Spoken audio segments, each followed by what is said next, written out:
Un village minuit sonne, un forgeron frappe le fer. Radio Libre en Périgord, lundi, 11h30. En direct, la chronique du groupe Fred Zeller, présentée par Jean-Louis. Pour la paix, dit-il que je travaille, loin des canons, je vis en liberté. 24 février, 11h30, c'est la chronique du groupe Fred Zeller avec Jean-Louis. Et aujourd'hui, je vais aborder plusieurs sujets parce que l'actualité est tout à fait abondante. Et il y a des prolongements de plusieurs sujets que j'ai évoqués dans de précédentes chroniques.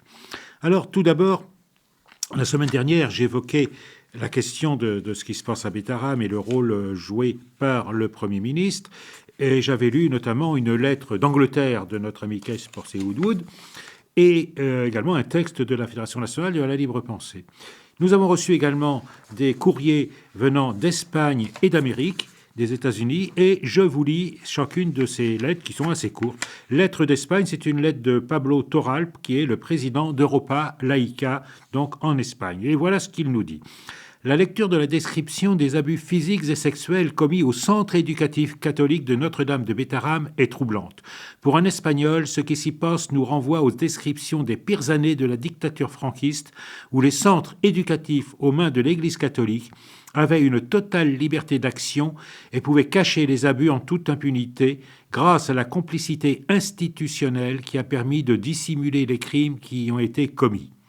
Mais le plus inquiétant dans l'affaire Betaram, c'est que nous ne dénonçons pas des crimes commis il y a plus de 50 ans dans un centre financé par un régime national catholique dictatorial, mais un cas récent dans un État démocratique laïque comme la France. La complicité présumée de l'actuel Premier ministre, François Bayrou, qui était ministre de l'Éducation à l'époque où de tels crimes ont été commis à Notre-Dame de Betaram, semble avoir été déterminante pour faire taire de tels abus et ne peut être interprétée que comme une atteinte grave à sa crédibilité. Depuis l'Espagne, nous soutenons la lutte des groupes laïcs français contre les scandales de violence et de pédérastie dans les écoles religieuses. Nous espérons que les coupables seront traduits en justice et que les victimes seront entendues, traitées avec respect et indemnisées pour les crimes qu'elles ont subis. Face à ces faits, nous réaffirmons la nécessité de défendre l'école publique et laïque comme garante des droits des mineurs. Pablo Torral, président d'Europa Laica. Et puis donc une lettre qui nous vient de Rob Boston, qui est le rédacteur en chef de Church and State, conseiller spécial d'America United for Separation of Church and State. Voilà ce qu'il dit. Les événements horribles survenus au pensionnat Notre-Dame de Betaram ne semblent que trop familiers à ceux d'entre nous en Amérique, où le scandale de pédophilie de l'Église catholique, vieux de plusieurs décennies, continue de se dérouler. Dès les années 1980, les autorités de la Nouvelle-Orléans ont refusé d'enquêter sérieusement sur les allégations d'abus sexuels commis par des membres du clergé, de peur d'embarrasser l'Église. Cette tendance malheureuse s'est également produite dans d'autres États et de nombreuses victimes d'abus cléricaux ont dû travailler pendant des années pour obtenir ne serait-ce qu'une certaine justice. Certains attendent encore. Une entité laïque qui se serait livrée à des crimes épouvantables de cette nature, puis les aurait dissimulés, aurait fait face à toute la force de la loi.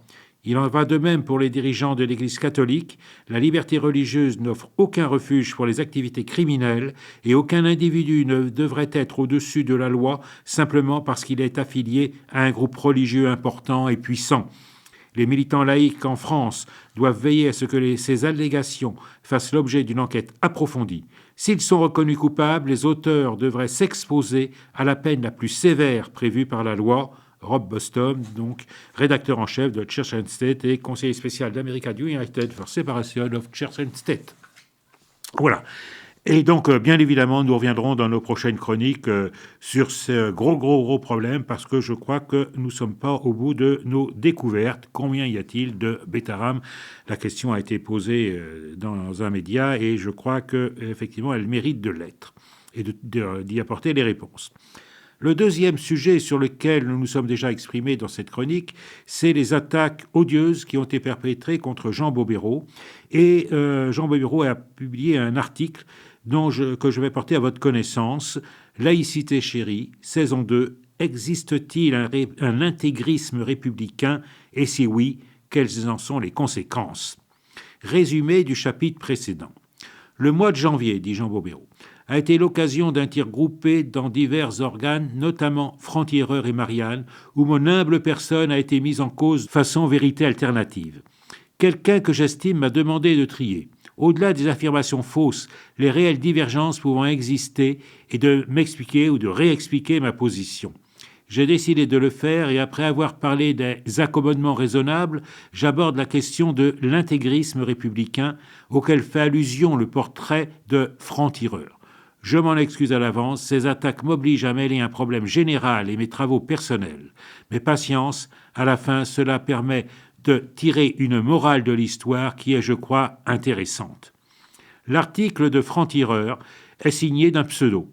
Son anonymat relève du secret défense. Trump a téléphoné à Poutine parce qu'il voulait savoir si ce dernier connaissait le véritable auteur du pamphlet, mais le tsar de toutes les Russies s'est révélé incapable de le lui dire. Du coup, les deux molles ont parlé de l'Ukraine et cela craint. Bref, l'anonyme, qui, en l'étant, rend suspect tous ses petits camarades de la rédaction, aussi bien Caroline Fourest, Raphaël Einthoven, Christophe Barbier, Tristan Bannon, David Medioni, pas Jean Garrigue tout de même. L'anonyme chevaleresque écrit, au tout début de sa diatribe, preuve que cela le titille, à propos de votre dévoué serviteur, citation, dans son vocabulaire inversé, les intégristes religieux n'existent pas, jamais, contrairement aux intégristes républicains, son expression favorite. Si d'autres accusations relèvent de la pure invention, celle-ci mêle le faux et le vrai. Le faux car c'est précisément parce que je pense voir des similitudes dans la forme du discours de certains républicains avec l'intégrisme religieux que j'ai publié en 2006, L'intégrisme républicain contre la laïcité, publié par l'Aube. Le vrai, puisque de manière outrancière, expression favorite, il est fait allusion à ce livre. Un portrait robot de l'intégrisme républicain. En fait, seul son début traite le sujet annoncé par le titre, l'essentiel étant de, citation, montrer qu'une autre manière de parler de la laïcité est possible.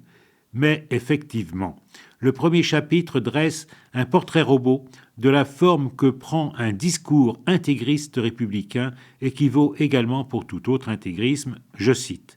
La citation, donc, voilà, c'est l'extrait que Jean Bobéro cite, la provenant donc de l'article de site qu'on a évoqué. Le schéma est le suivant. Une cause donnée se trouve valorisée au maximum. Le sujet de l'agent de la lutte et aussi son objectif propre sont très fortement idéalisés. Tous les aspects complexes de la réalité qui pourraient amener à nuancer le propos, à relativiser quelque peu la lutte menée, à tenir compte de facteurs divergents, voire contradictoires, se trouvent dévalorisés. Ainsi, les positions différentes ont tendance à être amenées à une seule considérée comme la position adverse et diabolisée au maximum. Le choix devient alors clair et tranché. Quiconque n'est pas pour moi est contre moi. Les valeurs les plus hautes sont en péril. La dramatisation permet d'envisager des solutions exceptionnelles. Aucun moyen terme n'est possible. Tout ce qui ressemble à un compromis est un intolérable compromission. Or, on est dans la toute-puissance. Il suffirait de décréter la ligne juste, de suivre pour que celle-ci se réalise sans engendrer d'effets non voulus et indésirables. Donc voilà, c'est l'extrait donc du document de Jean Bobéro. Et il reprend Jean Bobéro. Je prenais comme exemple le texte « Prof, ne capitulons pas », publié en 1989 au moment de la première affaire de Foulard, celle de Creil, par 5 philosophes accusant Lionel Jospin d'opérer un Munich de l'école républicaine et appelant à la résistance contre un nouveau nazisme. Ce type d'argumentation très médiatique était énoncé par des auteurs prétendant défendre la haute culture contre la culture de Mars. Mais le double jeu est une des caractéristiques de ce discours. Fin de citation. Par contre, un texte de l'un des philosophes, Régis Debray. Êtes-vous démocratique ou républicain, prenant en compte, citation, différents aspects du problème, ne correspondait pas au portrait robot. En revanche, son opposition République-démocratie, devenue une vulgate, manifestait un durcissement idéologique. Des bouts de pensée sont amalgamés, mélangés les uns aux autres, rabotés pour leur enlever tout ce qui dépasse et donnent de l'originalité au texte de Bray. Ainsi se forme, citation, un petit catéchisme laïco-républicain rempli de formules toutes faites qui va devenir le fondement implicite du discours social dominant. Voilà l'exposé de mes péchés que notre intrépide anonyme a traité de façon beaucoup trop allusive pour les exposer dans leur ampleur. Et comme la caractéristique de l'hérétique consiste à persister dans ses erreurs, j'ai le culot de croire que ce qui s'est passé depuis 2006 n'a pas démenti ce diagnostic.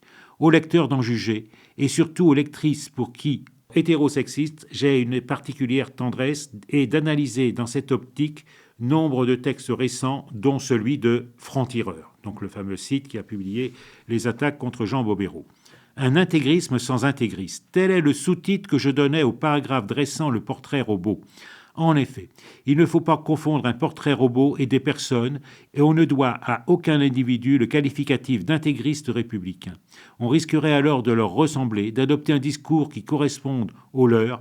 Il n'est donc pas question d'englober qui que ce soit par son discours, d'étouffer ainsi son individualité. Au contraire, continuai-je, dit Jean Bobéro, il faut espérer que les dits républicains sont autres que les stéréotypes éculés et répétitifs qui peuvent sortir de leur bouche, que lorsqu'ils vivent une relation amoureuse, ils parlent vraiment. Ils inventent des phrases merveilleuses, qu'ils savent faire l'amour en artistes, qu'ils sont souvent joyeux et pleins d'humour, que sur des tas de sujets, ils tiennent des propos passionnants. C'est tout le mal que je leur souhaite. Et je concluais, des absolutistes, des intégristes, néologistes nécessaires. Et en triant, on peut trouver du grain à moudre dans leur dire. Ils parlent tellement de république et de laïcité qu'il leur arrive même, entre des oukases insupportables, d'énoncer des choses justes. Étonnant, non, mais merde au raisonnement binaire, au jugement manichéen, aux idées toutes faites médiatiquement répétées à l'infini, du moins à l'infini hexagonal. Cette prison de l'esprit, c'est cela qu'il faut vomir. Vous savez quoi ? En vieillissant, je deviens carrément méchant, comme le chante Alain Souchon, et même en m'efforçant matin et midi et soir, j'ai de la peine à imaginer l'individu de franc-tireur qui a la lâcheté de ne pas signer de son nom comme étant souvent joyeux et plein d'humour. En général, ces tristes cires dont le fiel déborde de leurs plumes sont ainsi parce qu'ils ont peur d'être heureux, mais sait-on jamais, laissons-lui le bénéfice d'un petit doute. Depuis 2006, il s'est passé des choses, et pourtant c'est toujours la même chanson. En 2006, je percevais que les partisans de la loi de 2004 n'allaient pas en rester là, et que la laïcité risquait de basculer de la recherche d'une égale liberté de conscience vers une conception hypertrophiée de la neutralité, moyen devenu fin en soi. Mais ce n'était pas le seul danger. Peu après, Nicolas Sarkozy, celui-là même qui allait s'atteler précisément à cette tâche, où la neutralité imposée aux élèves de l'école publique n'était plus une exception dans une liberté vestimentaire qui restait la règle générale, mais ouvrait la boîte de Pandore, prononçait au Latran, dont il devenait chanoine, et à Riyad, en Arabie Saoudite, pays qui propage le salafisme partout dans le monde, deux discours dénigrant l'instituteur au profit du curé et exaltant la croyance en la transcendance. J'ai alors réagi par un autre livre, Laïcité expliquée à M. Sarkozy et à ceux qui écrivent ces discours, Albin Michel 2008, qui a fort déçu celles et ceux qui avaient cru, à tort, que mon livre sur l'intégrisme républicain signifiait que j'étais partisan d'une laïcité ouverte aux religions, plus qu'aux convictions non religieuses. Banni du camp républicain, je me voyais en outre rejeté par des quidams qui espèrent que la crise de leurs églises, due à la sécularisation, pourra résoudre par moins de laïcité. Bof, cela ne m'a pas empêché de dormir. Par contre, poursuit Jean Bobéro, m'a beaucoup plus inquiété en 2011 l'accaparement de la laïcité par Marine Le Pen et le propos d'Elisabeth Badinter, un des 5 philosophes de 1989. En dehors de Marine Le Pen, plus personne ne défend la laïcité. Citation d'Elisabeth Badinter. Je ne pouvais pas penser qu'il était partagé par celles et ceux qui, à l'époque et depuis lors, campaient sur une position analogue à la sienne. L'heure était à la fois à la lutte contre la captation de la laïcité par l'extrême droite et, si possible, au rassemblement de toute la gauche laïque, quelles que soient ses divergences internes. On était en plus en pleine campagne électorale, ce qui permettait des espérances.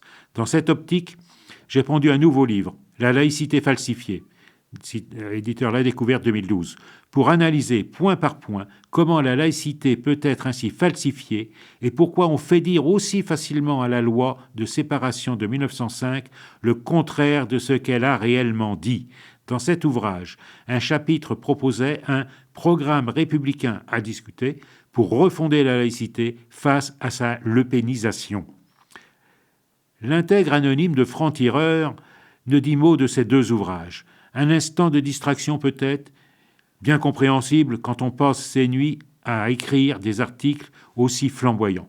Le gisement de la laïcité dominante, le glissement de la laïcité dominante vers la droite, dure et d'extrême droite, n'a fait que s'amplifier depuis lors.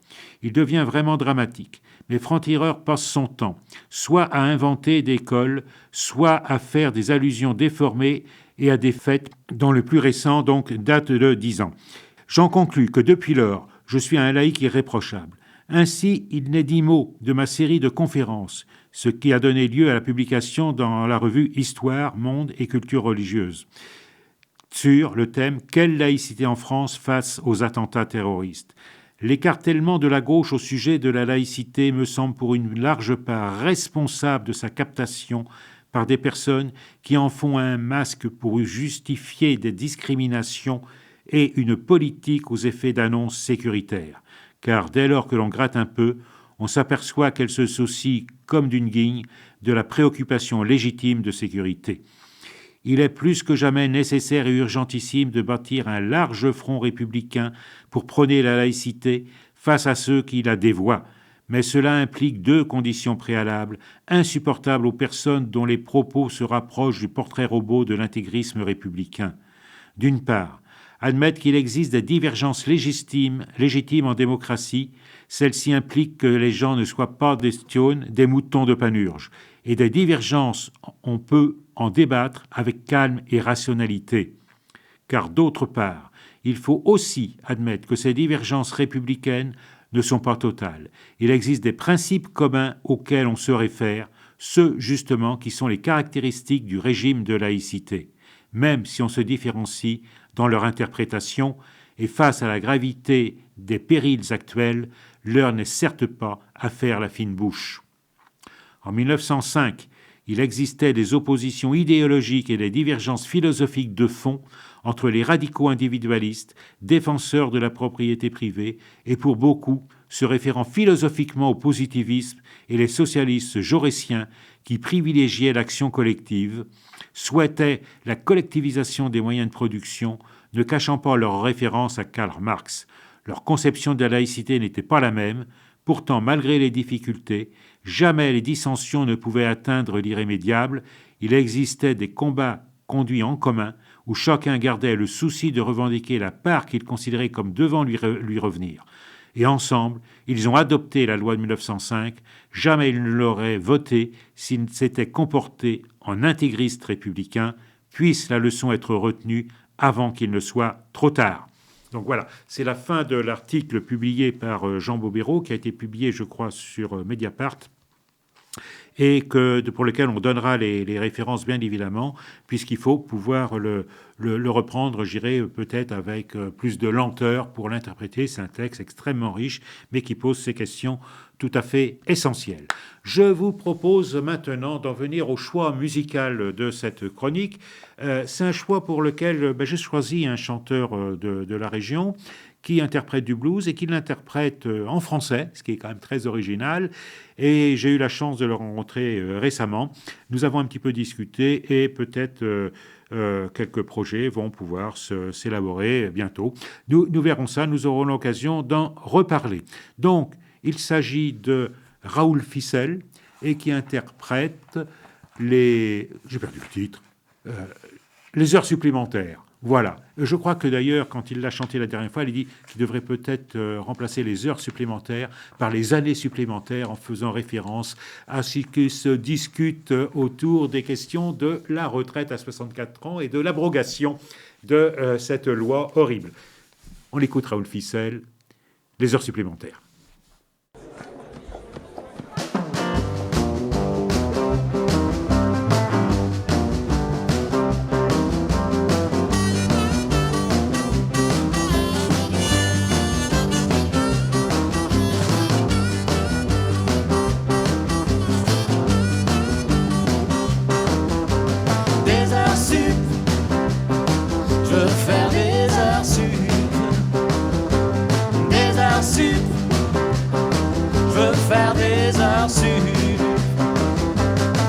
Et même si je vois plus mes moutards, ils auront du beurre dans leurs épinards. Et même si je vois plus ma femme, on s'achètera une webcam. Hey!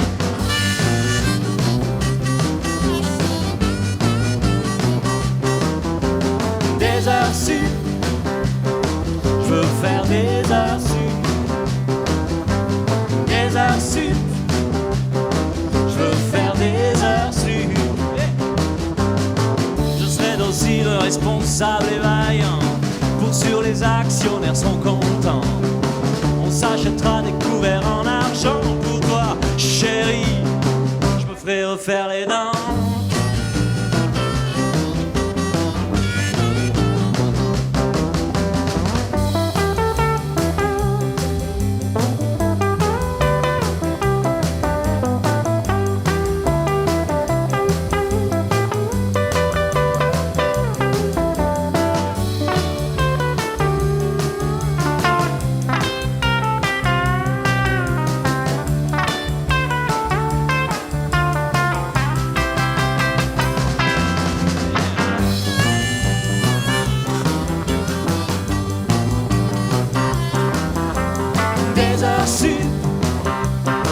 Je veux faire des heures sup.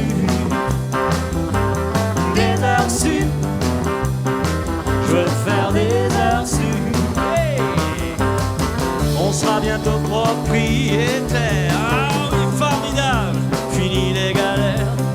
Et tu sais, tu devrais faire comme moi. T'acheter une belle paire de lunettes en bois et venir faire des heures sup. Oh oui. Des heures sup avec moi. Oh oui, des heures sup. Des heures sup avec moi. Hey, hey!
Voilà, bon, donc nous aurons l'occasion de réécouter Raoul Ficel, mais également d'autres chanteurs-interprètes que nous avons soit régionalement, soit venant d'un petit peu plus loin.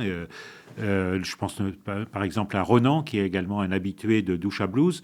Donc nous ferons un petit peu de pub, entre guillemets, pour ce travail qui est fait par des passionnés de blues dans la région. Et je pense notamment au festival de Doucha Blues, que je pense être quelque chose de très, très, très important.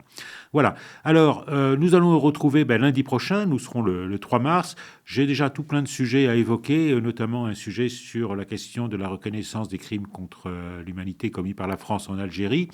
Il y a tout un appel qui est en train de se préparer pour qu'à l'occasion du 80e anniversaire du 8 mai 1945, cette reconnaissance puisse être faite, puisque la France n'a toujours pas reconnu cet aspect des choses. Voilà.